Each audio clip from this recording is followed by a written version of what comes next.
Kung pakiramdam mo wala kang progress at parang paulit-ulit lang ang araw mo, girl, hindi ka nag-iisa.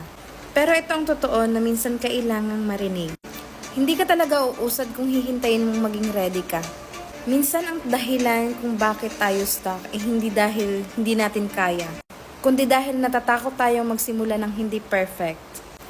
Kaya itong paalala ko para sa'yo, para sa sarili ko. Huwag mong antayin ang tamang timing. Instead, gumawa ka ng maliit na bagay at mag-start ka ngayon. Pangalawa, huwag mong ikukumpara ang iba sa sarili mo. Kasi iba-iba ang timeline natin. Pangatlo, huwag mong mamaliitin ang small wins dahil dyan nagsisimula ang totoo nating progress.